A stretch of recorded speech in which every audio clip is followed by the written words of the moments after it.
Bonjour à tous, nous voilà arrivés au nord du diocèse de Tarbes-et-Lourdes dans un territoire bien bigourdant et pourtant tout proche du Gers et du Béarn. Monseigneur Jean-Marc Micas entame une visite de 4 jours dans les ensembles paroissiaux de Maubourguet, Rivière-Basse et Rabastens de Bigorre. Ici encore, les villes et les villages sont marqués par l'histoire et le patrimoine religieux. Les chemins de Saint-Jacques, l'église de Madiran, l'abbatiale de Saint-Sevé de Rustan ou encore cette église de Castelnau-Rivière-Basse que vous découvrez derrière moi en sont quelques exemples. Notre évêque a rendez-vous avec les habitants et les chrétiens engagés qui vivent ici. Sans plus attendre, je vous propose de le suivre en 6 minutes et 5 secondes. C'est parti.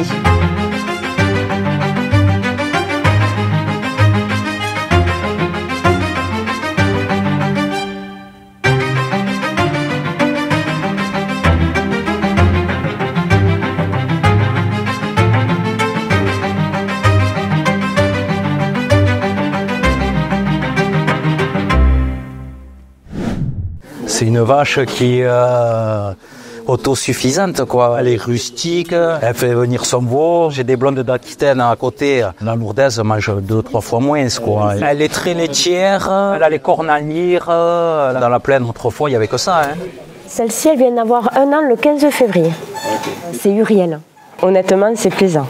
C'est un honneur même que quelqu'un comme ça se déplace pour nous voir, quoi. Mais déjà, ça fait chaud que des personnes de cette envergure viennent nous voir sur place, carrément dans notre lieu de travail, mais notre lieu de vie aussi. Ouais, c'est vrai, ils sont nés semaine dernière. Cette visite de l'évêque, c'est vraiment quelque chose qui nous tient à cœur parce qu'on se rend compte vraiment de la valeur qu'on a aujourd'hui sur nos exploitations. Ce qui l'a intéressé aussi, c'est le clin d'œil aux Pyrénées à travers nos bouteilles. Lors de la visite de Jean-Paul II à Lourdes, à l'époque, le vin qui avait été servi pour la messe était un vin blanc qui venait de la parcelle qui est juste à côté du duché et qui nous sert justement à faire le 3298 qui a été primé au concours général agricole. Et merci de nous avoir choisis. C'est la seule église du département qui a une crypte souterraine.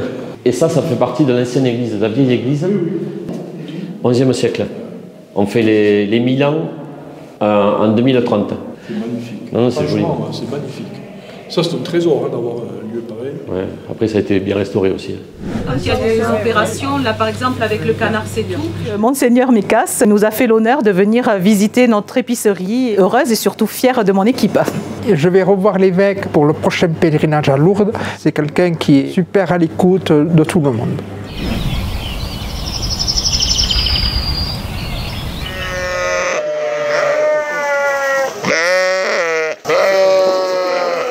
C'est transformé alors. Il faut 3 kilos. Et il faut 3 kilos pour 1 litre. Ah quand même, c'est très rentable.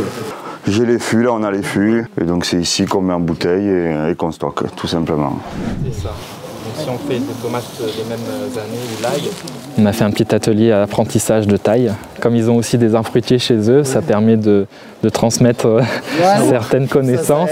On essaie de récupérer l'eau un maximum pour éviter de la perdre. On a la chance d'avoir un puits aussi au jardin, donc on a une pompe électrique là, qui nous permet d'arroser en été surtout les cultures. On partage, on est dans la nature, on fait des belles choses, on apprend.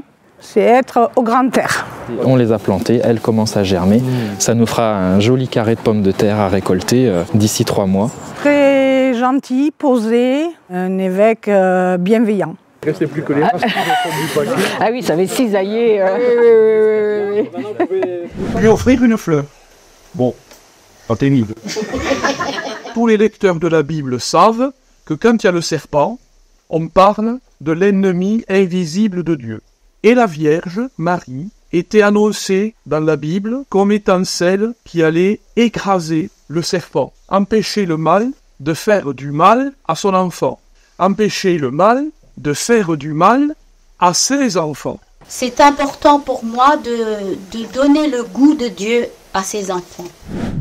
Et simplement dire qui on est et dans quoi on est engagé. Notre mission de baptiser, c'est d'être à l'écoute et d'être au service des autres. Dieu nous aide, nomades, un peuple nomade, jamais établi Aujourd'hui, on sait à peu près qui on est, où on est. Demain, pas tout à fait. Et on l'invente ensemble, on avance. Et on avance de manière juste si on se met à l'écoute du Seigneur. Vous l'avez vu grâce aux images de Laurent Jarnot, ces 4 jours en immersion auront permis à notre évêque de s'imprégner de la manière dont on vit sur ces terres et de la manière dont on y annonce l'Évangile.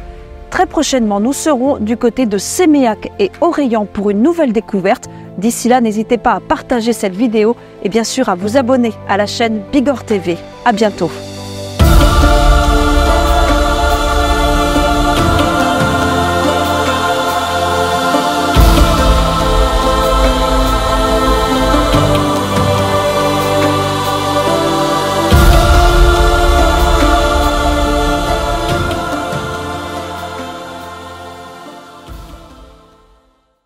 Et tout temps, par tout temps. Ouais.